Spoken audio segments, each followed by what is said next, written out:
Mga kamaster, kalasin natin yung motor. Turuan ako kayo magkalas nito.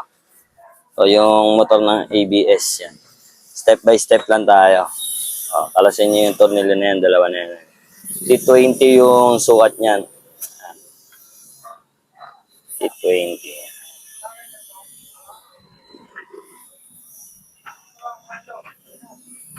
T20. Ayan. Then, gamit kayo nito, cutter blade. Ayan. Ano ko lang sa inyo, paalala ko lang sa inyo, dito huwag nyo masyadong babanatan ng cutter blade kasi nandiyan yung pinaka wear niya. Yan, papunta sa board. Yan. So, yan lang mga master.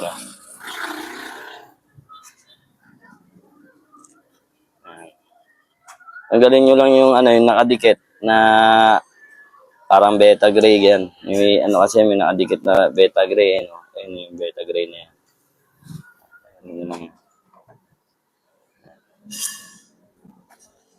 Ayan, nakita nyo, maangat-angat na siya. Yun, dito. Ayan, maangat na. Then, ayan na, di ba? Kuha kayo ng flat screw. Flat screw. Pasuyo nga flat screw, Chong. Taglit lang. Wala pala akong flat screw. Ayan. 5 bilis lang. Ayan. Ito.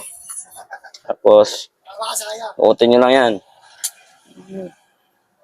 Uutin nyo lang yan. Yes pa. Ayan, nakaangat na yan, Nakaangat na. Angat na yan. Then, flat screw. Ayan. Angat na.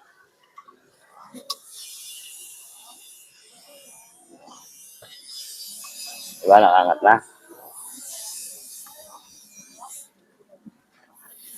Kilid nyo lang.